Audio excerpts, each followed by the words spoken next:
మధురం మధురం నీ వాక్యం నా త్రోవకు దీపం నీ వాక్యం.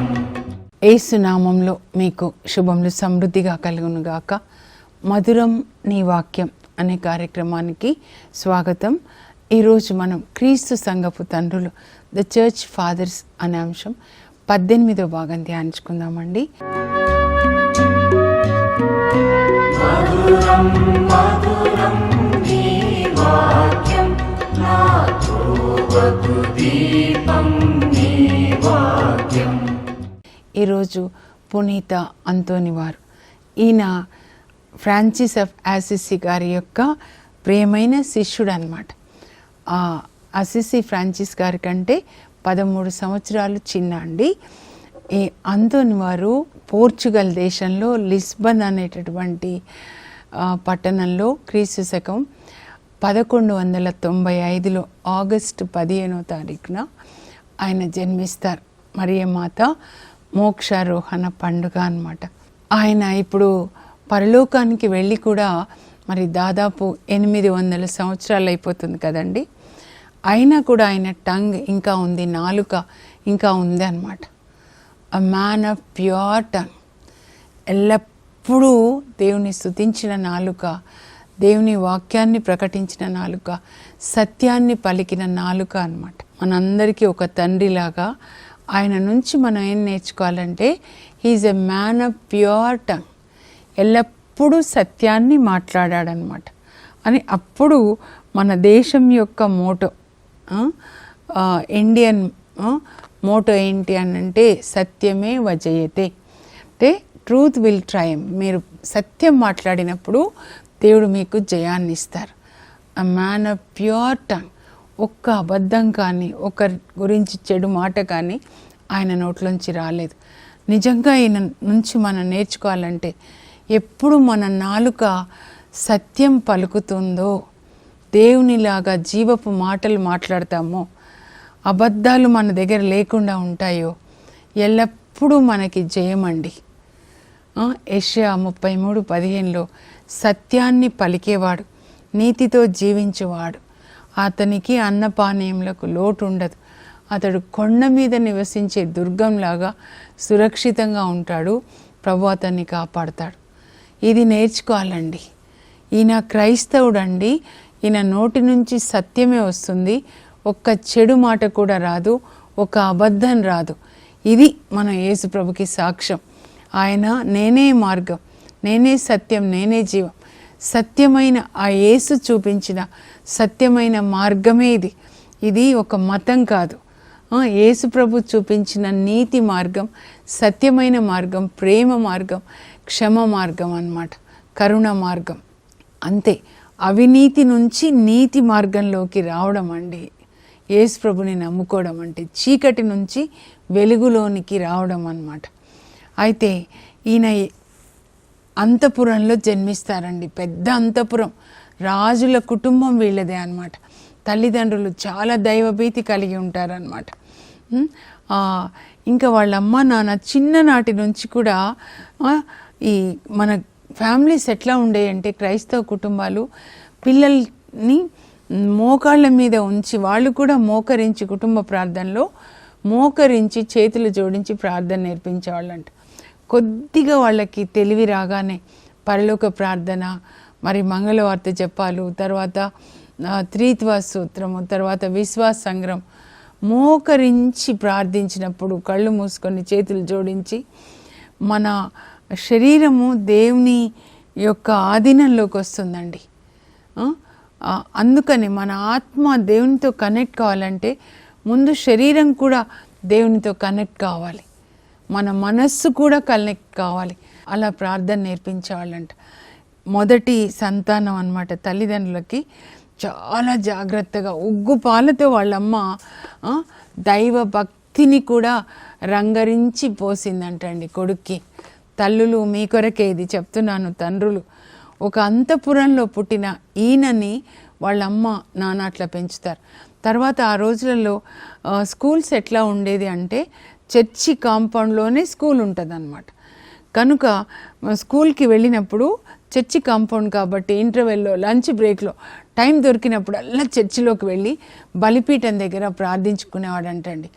ఇంకా ఒకసారి పూజ అయిపోయిన తర్వాత కూడా అందరూ వెళ్ళిపోతారు కానీ అంతోనే అట్లానే ఉండి ప్రార్థించేవాడంట. అయితే ఆయనకి 8వ రోజు పెట్టిన పేరు ఏంటంటే అంతోని కాదండి, ఫర్డినాండ్ అన్నమాట. ఫర్డినాండ్ ఆయన అగస్టిన్ వారి సభలో నుంచి ఫ్రాన్సిస్కన్ సభలోకి మారుతారు. అప్పుడు ఆయన పేరు మార్చుకుంటారనమాట అంతోని అని చెప్పి. ఇప్పుడైతే ఆయన పేరు ఫర్డినాండ్ అనమాట. సో ఒకసారి పూజ అయిపోయిన తర్వాత ఇంకా అందరూ వెళ్ళిపోతారు, ఒక్కడే ఉండి ప్రార్థిస్తున్నాడంట. బలిపీఠం ముందు ఆల్టర్ దగ్గర మెట్లు ఉంటాయి కదా, మెట్ల మీద మోకరించి ప్రార్థిస్తుంటే డెవిల్ చూడండి ఈయన దగ్గరికి వచ్చి ఒక పురుగులాగా జీ అని చెప్పి తిరిగి ఆయనని శోధిస్తూ ఉంటే ఇట్లా ఇట్లా ఎంతసేపు అన్నా పోవట్లేదన్నమాట.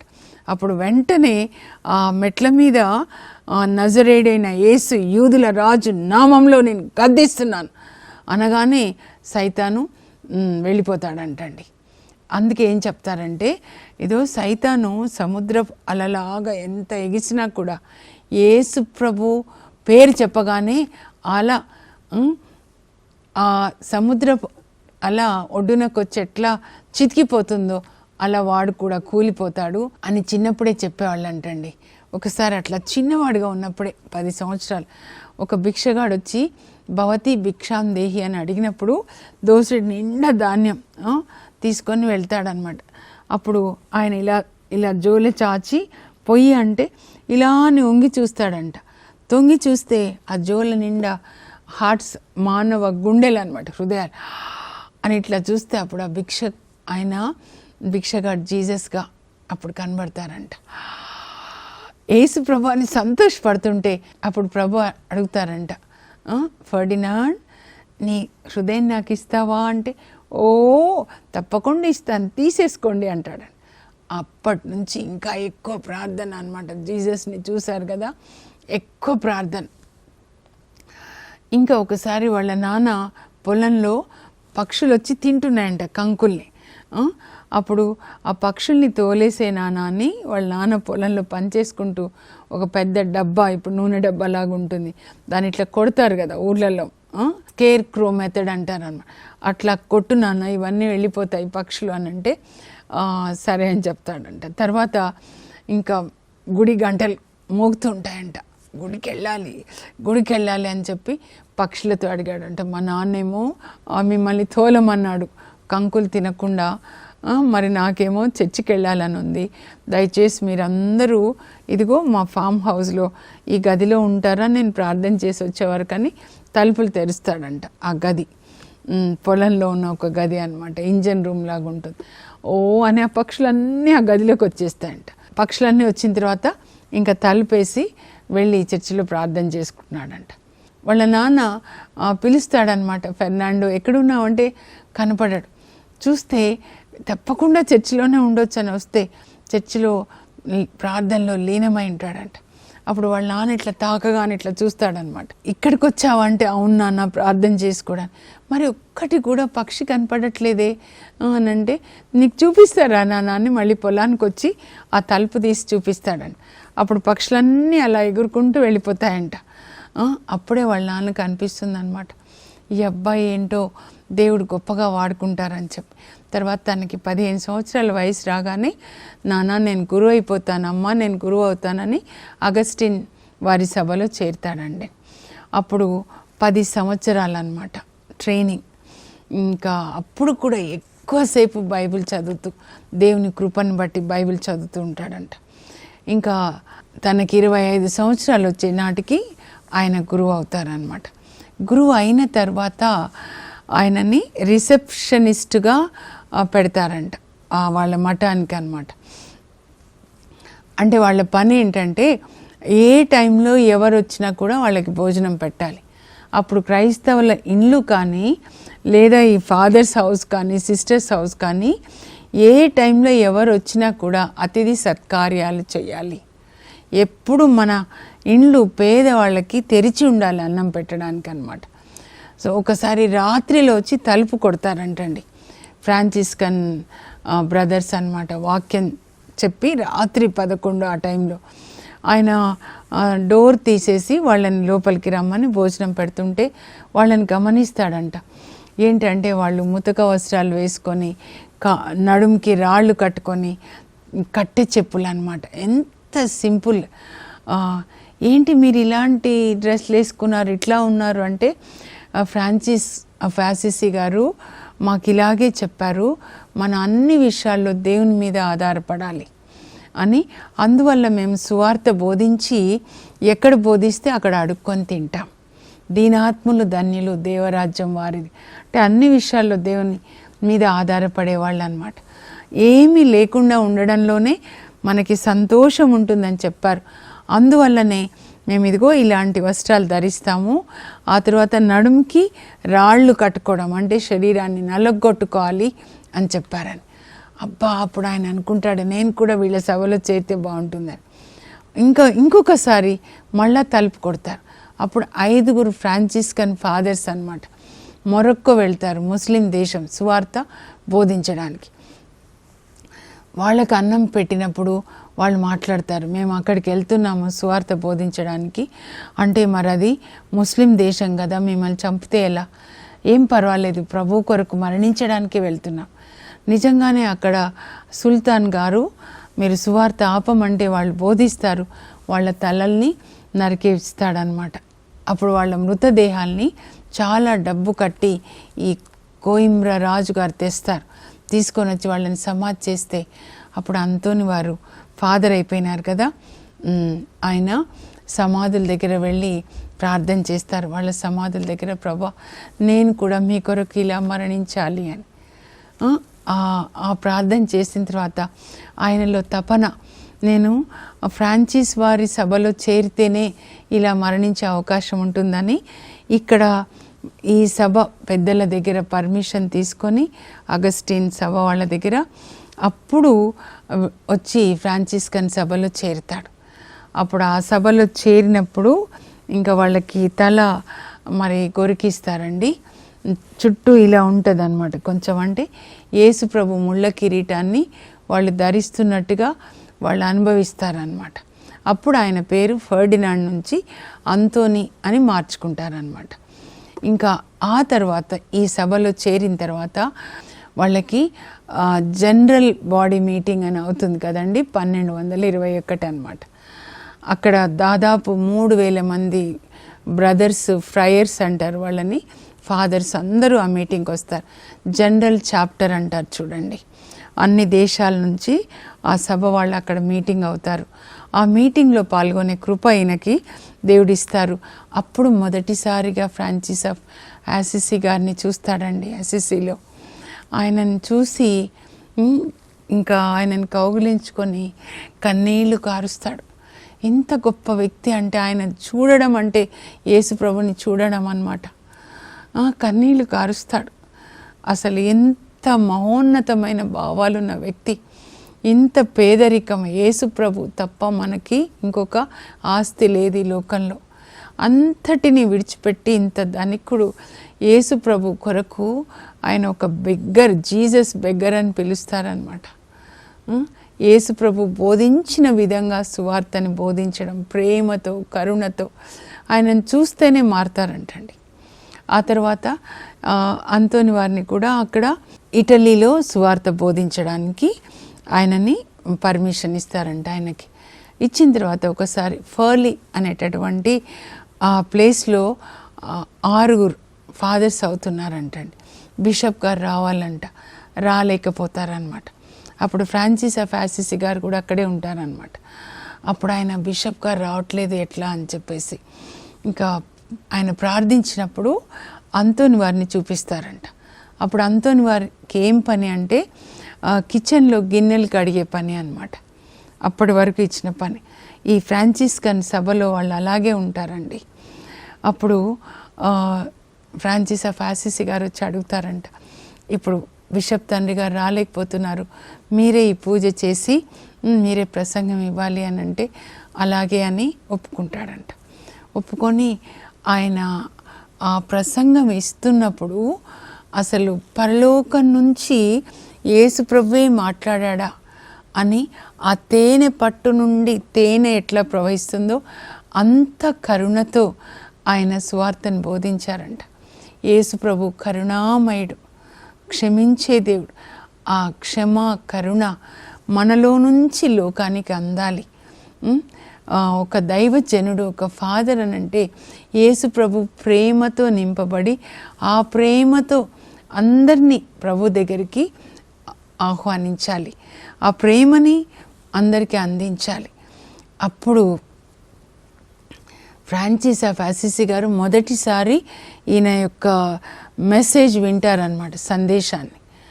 అప్పుడు ఆ తర్వాత అంటారంట, my bishop, you are my bishop, my bishop అని పిలుస్తారంట. తర్వాత ఇంకా ఆ సభలో ఉన్న బ్రదర్స్కి, ఫాదర్స్ కాబోయే ముందనమాట వాళ్ళందరికీ మీరు థియాలజీ చెప్పాలని అపాయింట్ చేస్తారంట. అయినా కూడా కిచెన్లో గిన్నెలు కడిగే పని మాత్రం అట్లా ఉంచారనమాట. ఎందుకంటే గర్వం వస్తే సైతాన్ చేతిలోకి వెళ్ళిపోతారు. గర్వం రాకుండా ఇలాంటి పనులు చేస్తూ ఉండాలి. ఇది మన సంఘానికి ఒక బేస్ అండి. We become servants. యేసుప్రభు యొక్క సేవకులు అంటే we become servants like Jesus అన్నమాట. దానికి అలాగే లోబడి ఉంటారండి ఆయన. ఇంకా ప్రభు ఆయనతో మాట్లాడతారనమాట. సువార్త బోధించడము ఎలా అంటే అంతోని ఇది ఒక యుద్ధం అన్నమాట, సైతాన్తో యుద్ధం చేయడం.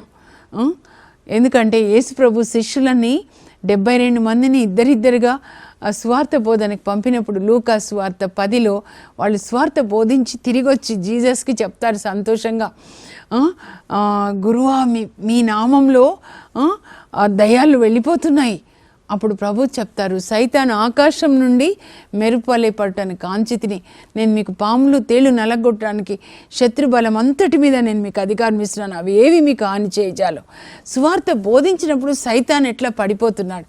ఈ వాక్యాలు ఒక్కొక్క వాక్యం ఒక్కొక్క ఖడ్గంలాగా ఆకాశ మండలంలో ఉన్న దుష్ట శక్తుల్ని సమరిస్తాయి. సైతాన్ రాజ్యం కూలిపోతుందన్నమాట. ఇదే జ్ఞానాన్ని దేవుడు అంతోని వారికి ఇస్తే అంతోని వారు ఇంకా ఇదే ఒక యుద్ధ బేరిలాగా యుద్ధానికి శంఖం ఊదినట్లుగా రాత్రంతా బైబిల్ చదివి దినమంతా సువార్తని బోధిస్తుంటే అనేక మందికి విడుదల కలిగేదంటండి, పశ్చాత్తాపడేవాళ్ళంట. ప్రభు మీ కొరకు సిలువలో చేతులు చాచి ఉన్నారు, మిమ్మల్ని శిక్షించడానికి కాదు, మిమ్మల్ని ఆశీర్వదించడానికి, హత్తుకోవడానికి, కన్నీళ్లు తుడవడానికి. కనుక ఆయన దగ్గరికి రండి, ఆయన మీ కొరకు రక్తం చిందాడు, ఆయన ప్రేమను అర్థం చేసుకోండి.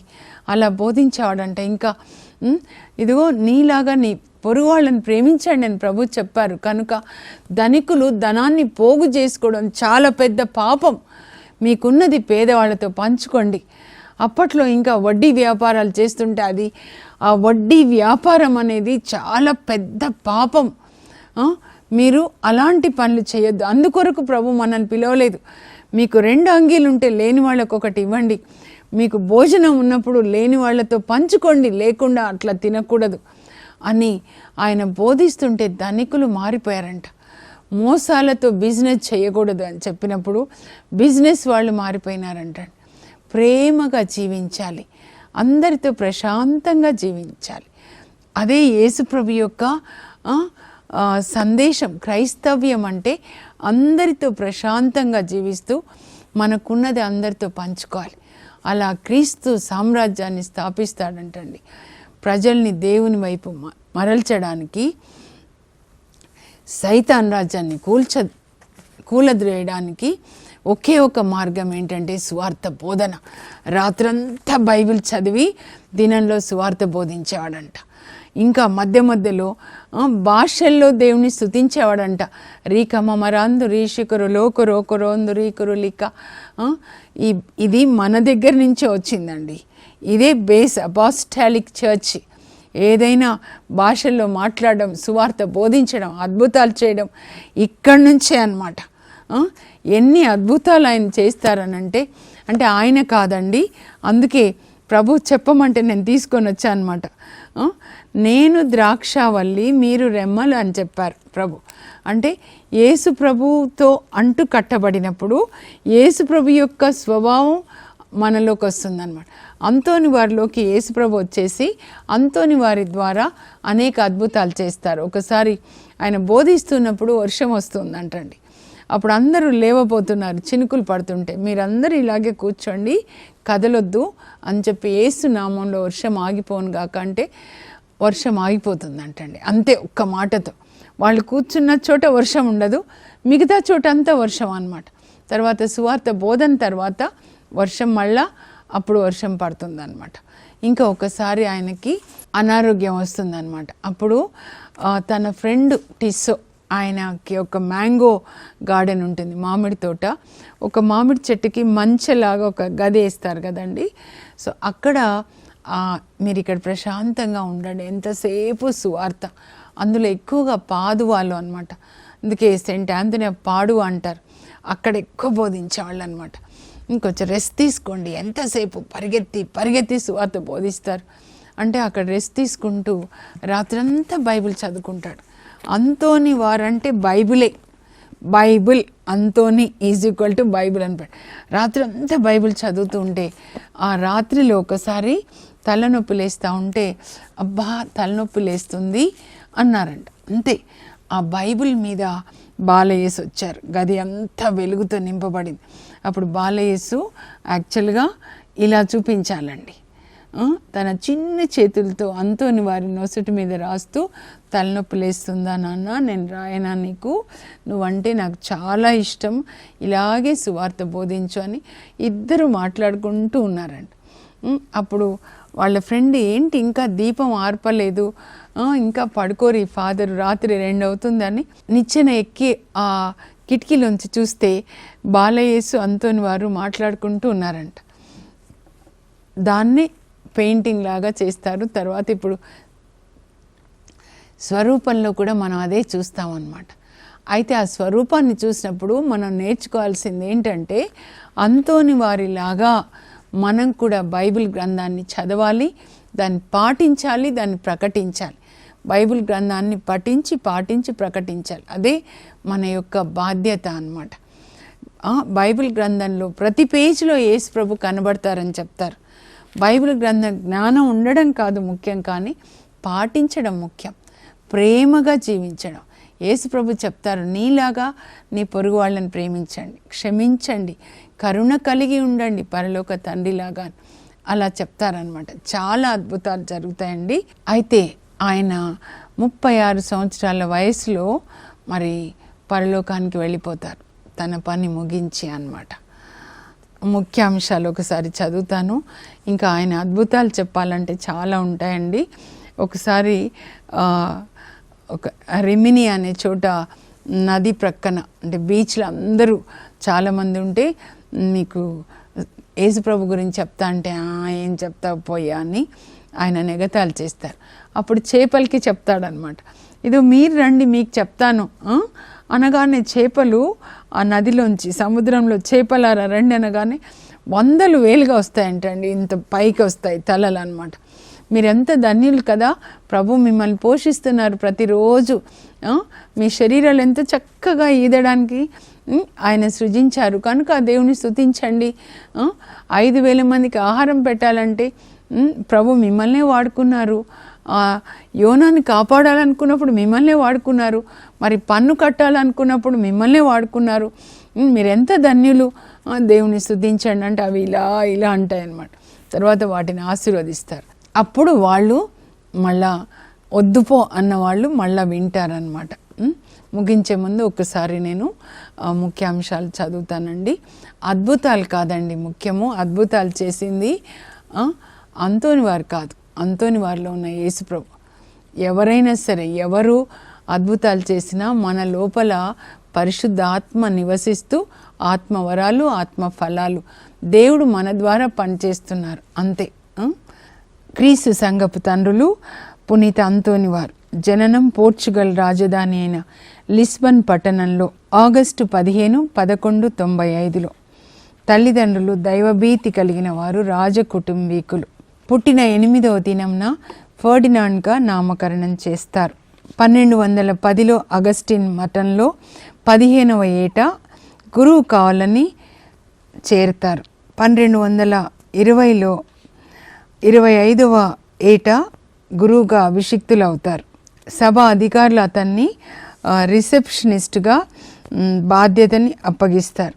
1221లో ఫ్రాన్సిస్ వారి సభకు మారుతారు, వేద సాక్షిగా మరణించాలని. అప్పుడే తన పేరును అంతోనిగా మార్చుకుంటారు. 1221లో ఇటలీలోని అసిసి వారి సభ 3000 మంది ఫాదర్స్కి జరిగిన గొప్ప జనరల్ సమావేశం, జనరల్ చాప్టర్లో అంతోని వారు హాజరై ఫ్రాన్సిస్ గారిని కలుసుకొని ఆనంద బాష్పములు రాలుస్తారు.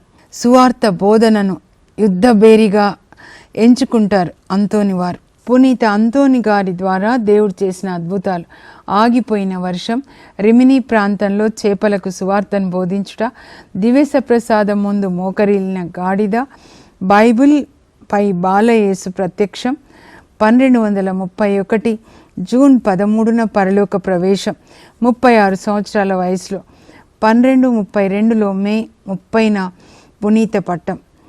అంతోని వారి బోధన: శరీరం యొక్క జీవం ఆత్మలో ఉంటుంది, ఆత్మ యొక్క జీవం వాక్కులో ఉంటుంది. Reflection of Saint Anthony. The life of the body is in the spirit, the life of the spirit is in the word.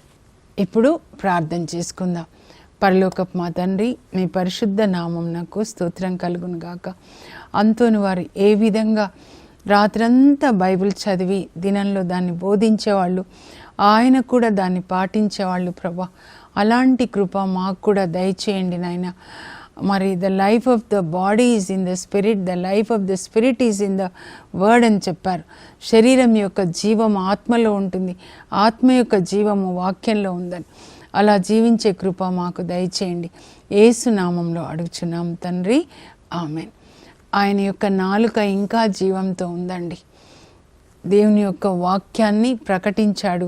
ఆయన మరణించిన 32 సంవత్సరాలకి ఆయన ఎముకల్ని రోమ్కి పంపాలని సమాధిని తవ్వినప్పుడు అన్ని ఎముకలే ఉంటాయి కానీ నాలుక మాత్రం జీవంతో కదులుతూ ఉందంట.